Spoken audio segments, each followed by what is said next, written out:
over 100 steps. That's what I counted when I sat down and mapped out every single thing someone would probably need to do to shift from a standard American diet, the Western diet, to a brain-healthy diet like the mind diet. We're not talking about the big picture. We're talking about the actual steps, like the pantry makeover and the grocery shopping and the meal planning and the cooking and the daily choices, the social navigation, the setbacks, and the recovery. Over 100 steps. And we call this just eat healthier, right? No wonder willpower doesn't work. Now let's talk about what does. Welcome to Happy and Healthy with Amy, the brain health podcast for women in midlife who want to not just survive, but actually thrive during the menopause transition and beyond. I'm Amy Lang, master health coach, best-selling author, and daughter of Alzheimer's, and I'm here to help you make this next chapter of your life the best one yet. Well, hi there. Amy here. Thank you so much for joining me today, and welcome back to another episode of Happy and Healthy with Amy. So last week, we talked about why you keep getting stuck and essentially repeating the same New Year's resolutions every year. We talked about how when it comes to long-term health goals, you can't design for the outcomes. You can only design for behaviors. And we walked through the hierarchy from outcomes down to triggers, right? We covered the 5 stages of change and some of the barriers in each one of those stages. And then I shared the beauty of situational agency.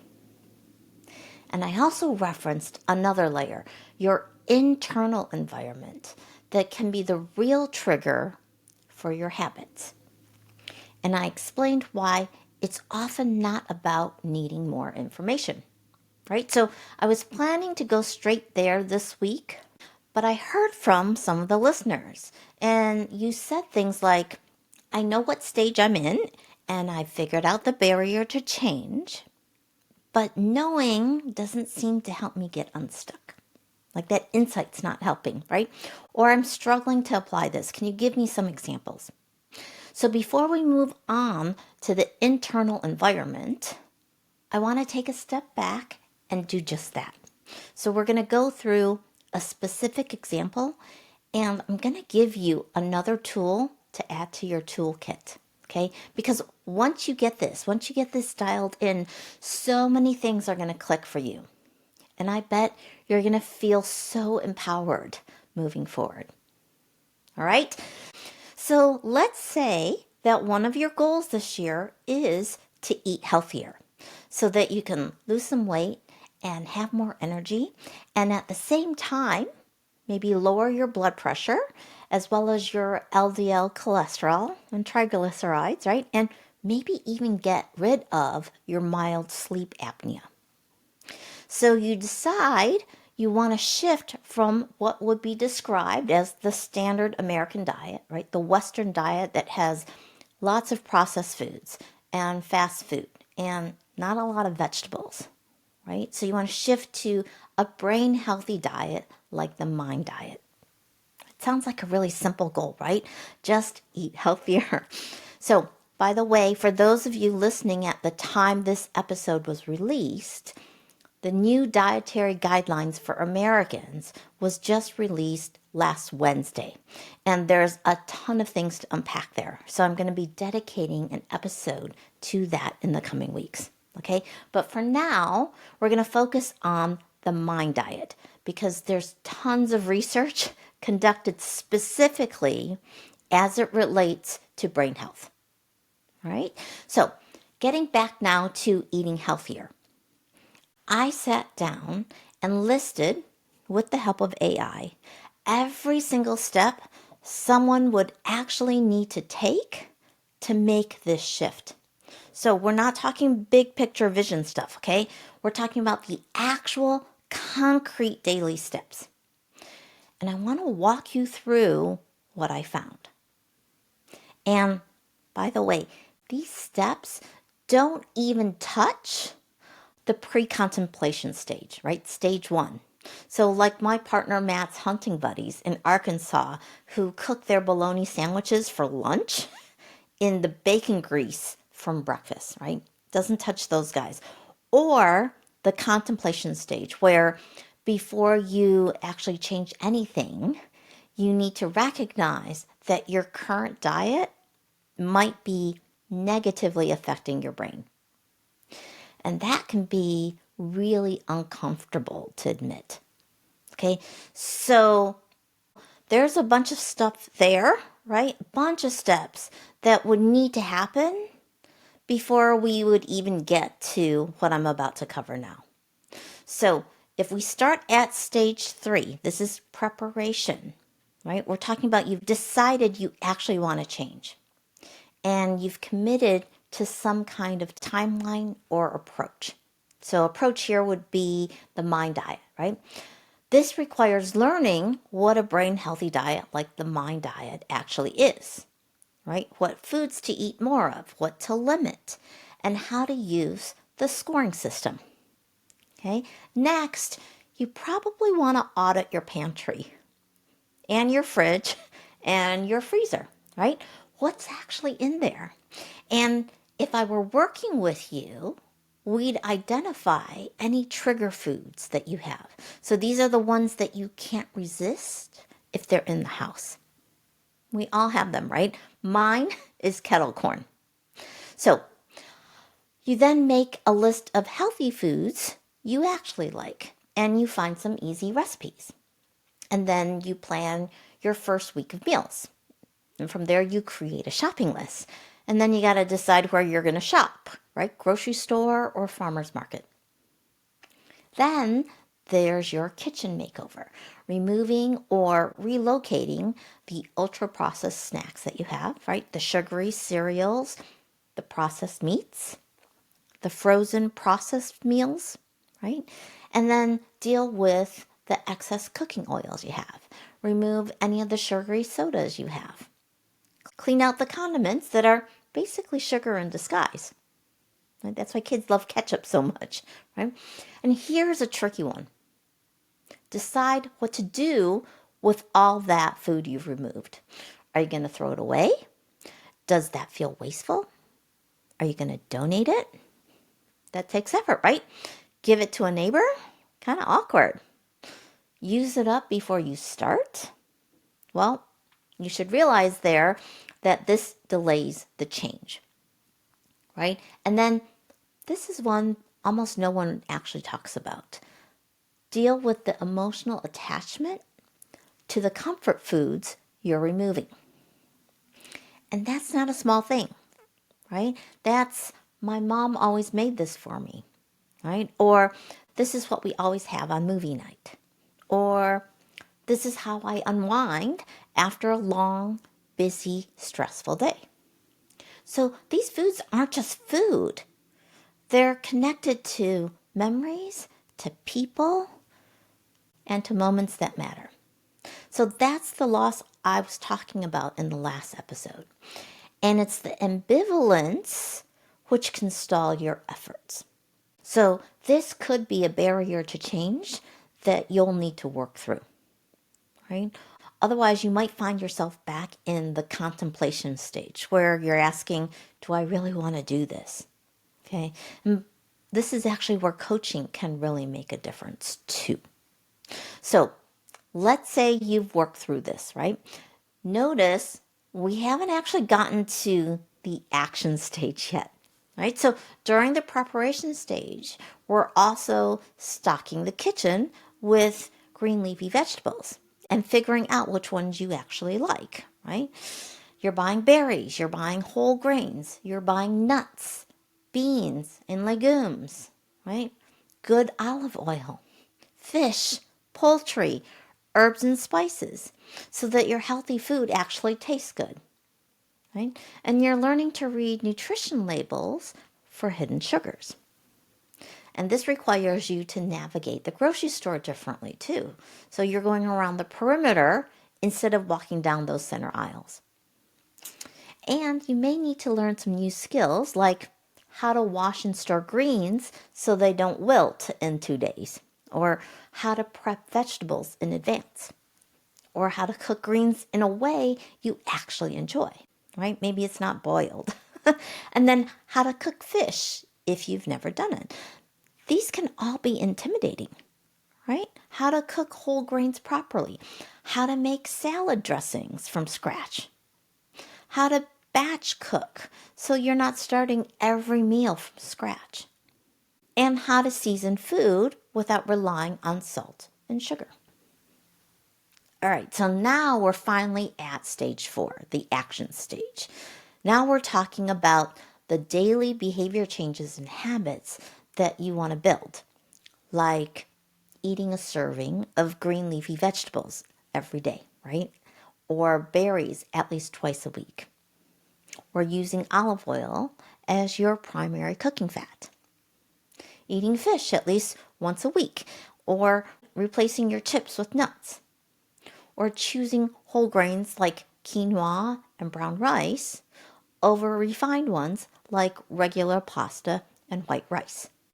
And limiting red meat and butter and cheese, right? And then also reducing the amount of fried foods, pastries, and sweets.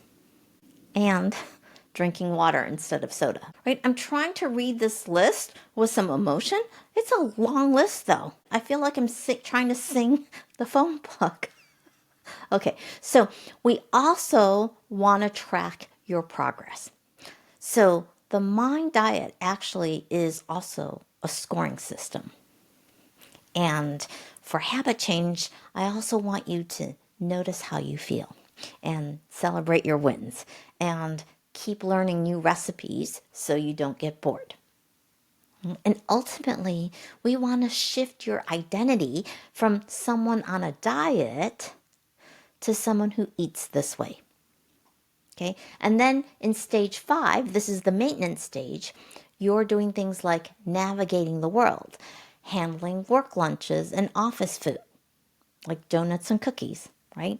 Figuring out how to eat at restaurants, handling dinner parties, probably communicating with family members and navigating the pushback you get, like, why are you eating like this, right? And then handling some well-meaning sabotage, like, oh, come on, I made it just for you.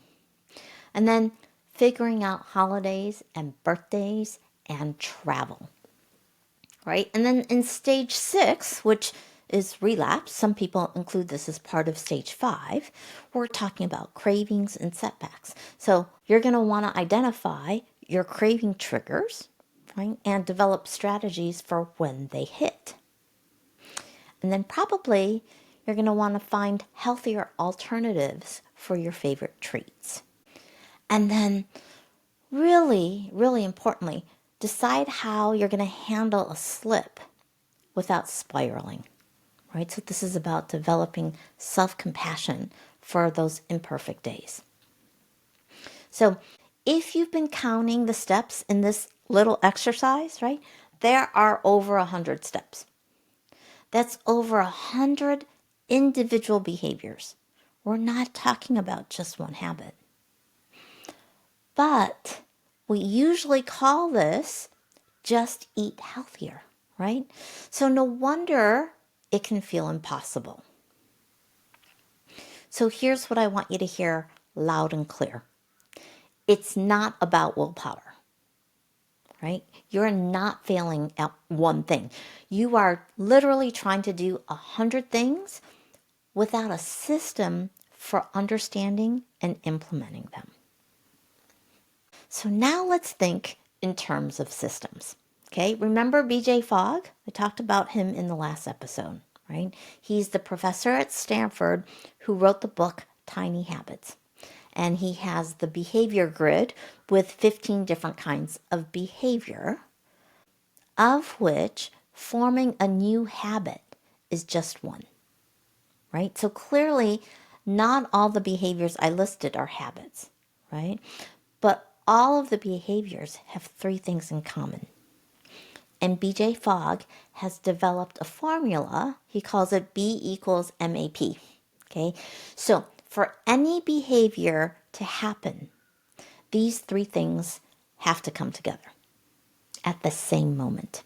So M is motivation. This is your desire to do it.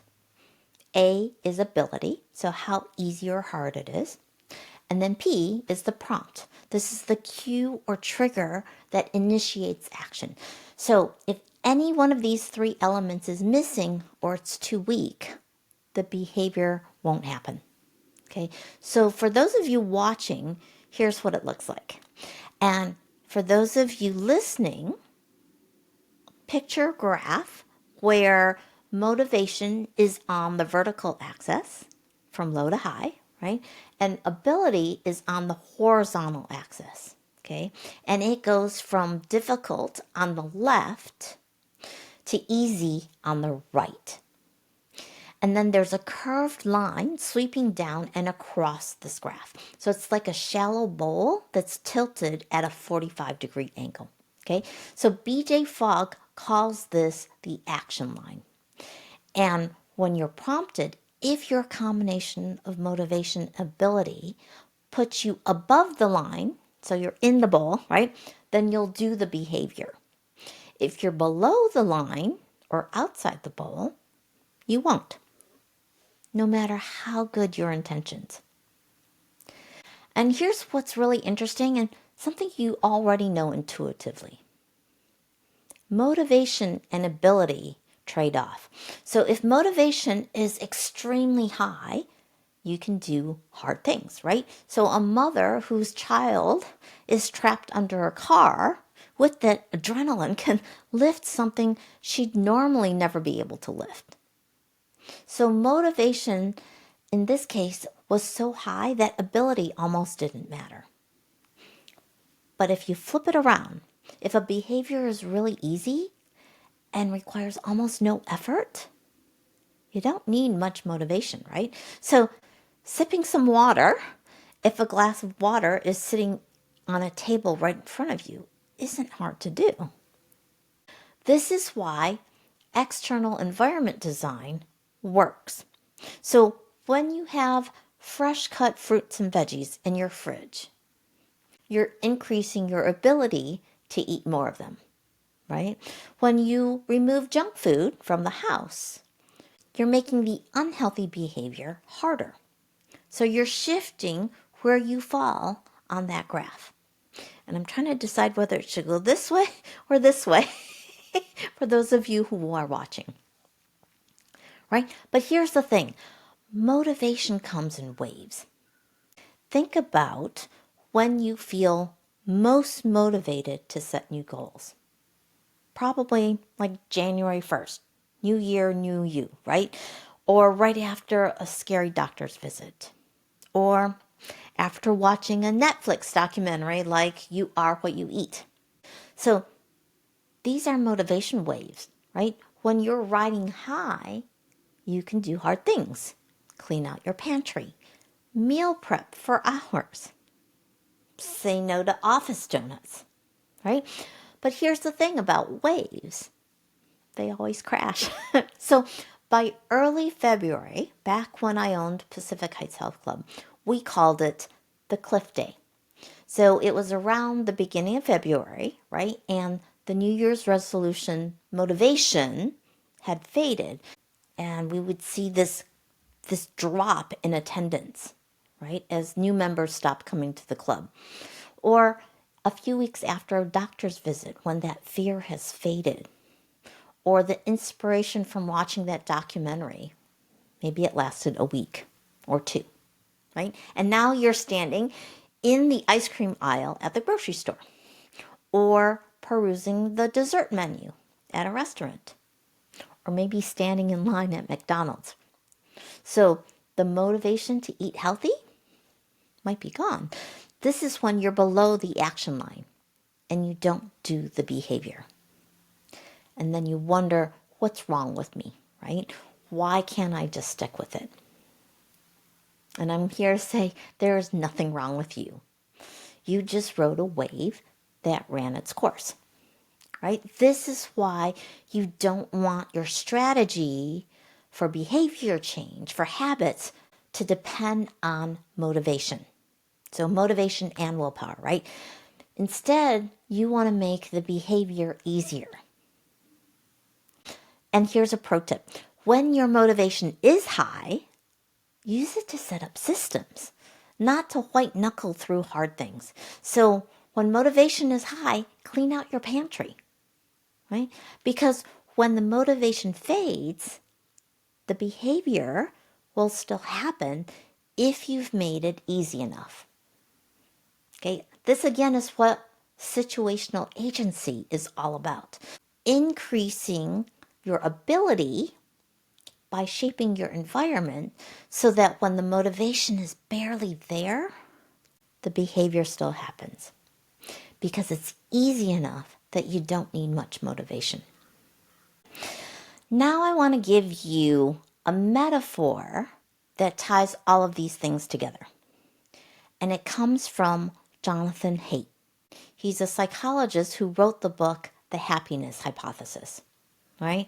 And this metaphor was expanded upon by Chip and Dan Heath in their book, Switch. So imagine you're riding an elephant down a path. Okay, so you, the rider, are sitting on top of this massive animal, holding the reins. And you can see the path ahead, right? You know where you want to go. You've got a map. You've got a plan. So the rider here is your conscious thinking mind. This is the part of you that sets goals, makes plans, right? Listens to podcasts about brain health, and knows exactly what choices will move you closer to your goal. And in brain terms, this maps to your prefrontal cortex, right? The part responsible for reasoning, decision-making, and self-control. So the rider is really smart, but it's small, it's easily fatigued, and it's terrible at brute force. Okay? Now the elephant under you, that's essentially your subconscious or automatic mind. So this is the part of your brain that runs your life when you're not actively thinking about it. Okay? And it's driven by feelings, by habits, by instinct. And it's the part of you that wants comfort, pleasure, and safety. So the elephant doesn't care about your 5-year plan. It cares about right now. And in the brain, this maps to the limbic system and the basal ganglia and your survival and reward circuitry. Okay? And compared to the rider, the elephant is big, it's powerful, it's fast, and it's always on. Okay? And then there's the path. This is your external environment, right? So for healthy eating, the path includes your kitchen setup, what's in your pantry and fridge, your social circle, and your routines, the defaults, and the friction points. Okay? So now when you're taking action, again, the rider is small, right? We're talking maybe 100 to 200 pounds.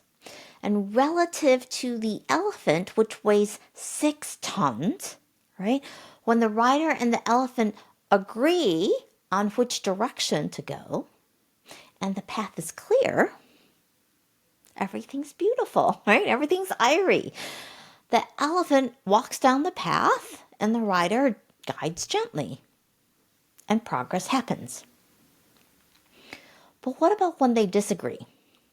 When the rider wants to go left and the elephant wants to go to the right? Who wins? The elephant, right? Pretty much every single time. Because you can't force a 6-ton animal to move if it doesn't want to move, right? Moxie's 78 pounds. I can't get her to move if she doesn't want to move. So if the elephant wants to go in a different direction, you're going in that direction, right? And if the path is cluttered or full of temptation, change will also fail. And this is why willpower fails. So willpower is the rider yanking on the reins, trying to force the elephant to go somewhere it doesn't want to go. So it might work for like a minute or maybe an hour or maybe even a day if you're really determined. But eventually, the elephant does what it wants, right? The rider gets tired and the elephant does what it wants. All right?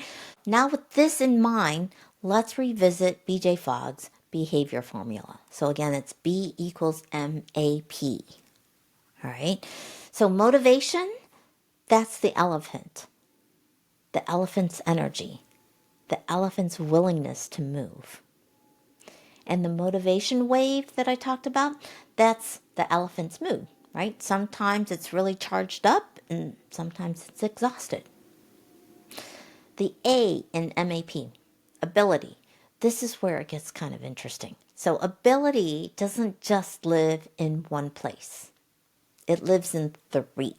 So first you've got the path, your external environment. Is there friction? Are there fresh cut fruit and veggies in the fridge? Or is there an open bag of chips on the counter? Right? Second, the rider.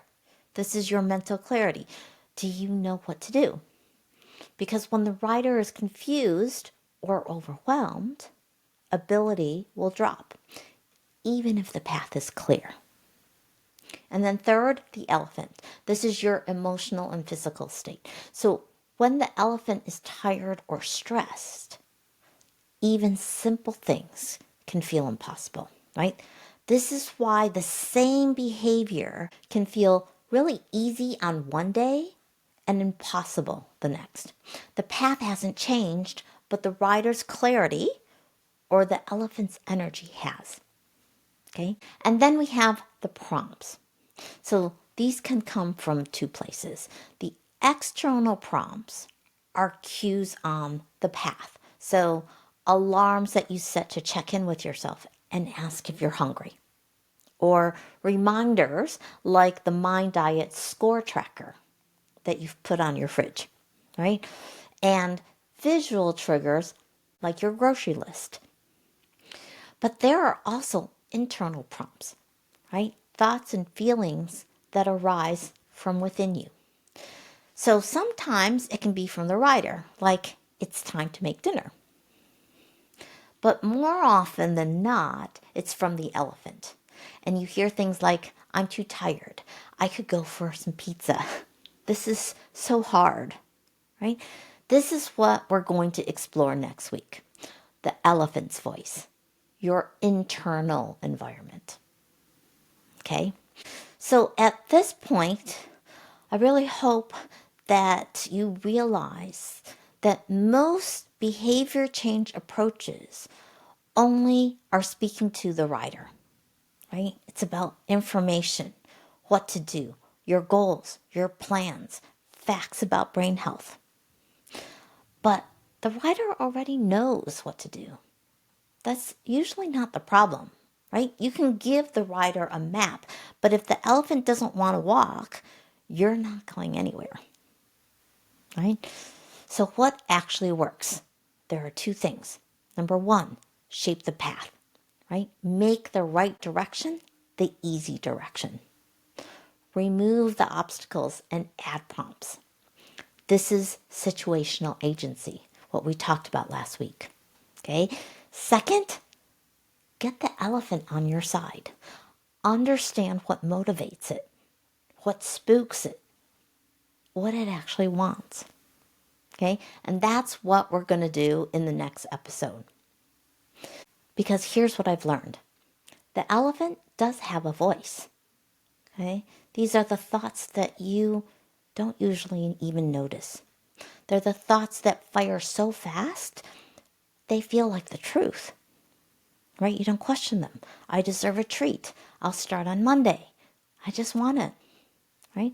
These aren't just thoughts. They literally are the elephant talking, okay? And they come with their own rewards. So these aren't just thoughts, right? They're thought habits. And until you learn to hear them and work with them, these habits run the show, right? So here's what I want you to do this week. First, pick one behavior you've been trying to change. Maybe it's exercise more, or eat healthier, or stay hydrated, or sleep better. Okay? Second, list the steps, right? All the steps. We're not doing big picture. We're doing the actual concrete steps that you need to take to make that change happen. The planning, the setup, the daily behaviors, the social navigation, right? And I don't want you to judge yourself. Just map it out.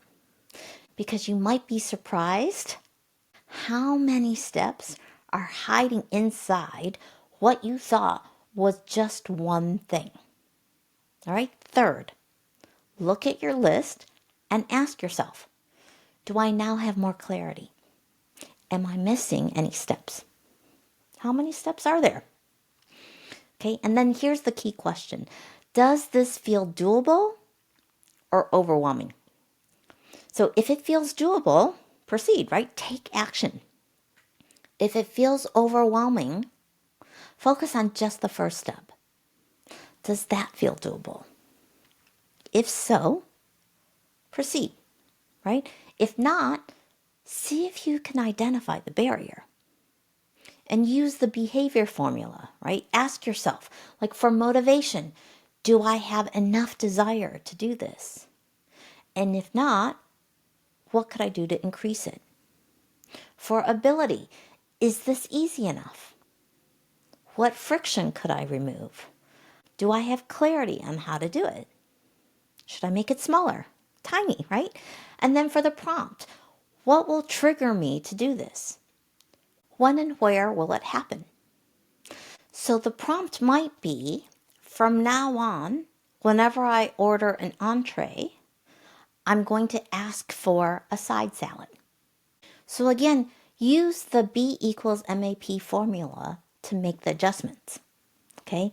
And if you could use some assistance, just send me an email and let's schedule a coaching session, right? I want to get you into action. And fourth, I want to hear from you. How many steps were on your list, right? Did this exercise give you more clarity? Did you do the first thing on your list? So send me an email or message me on social media, right? I included the links in the description of the show notes. Okay.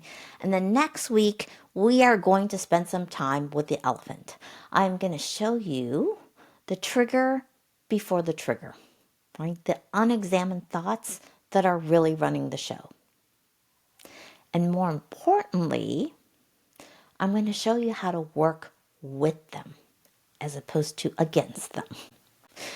Because, well, here's the truth. You can't force the elephant, right? But you can learn to speak its language. I don't know what you call elephant language. Anyways, I'm going to wrap things up today with a quote from Chip and Dan Heath, the authors of the book Switch, How to Change Things When Change is Hard. All right, here's the quote. What looks like resistance is often a lack of clarity.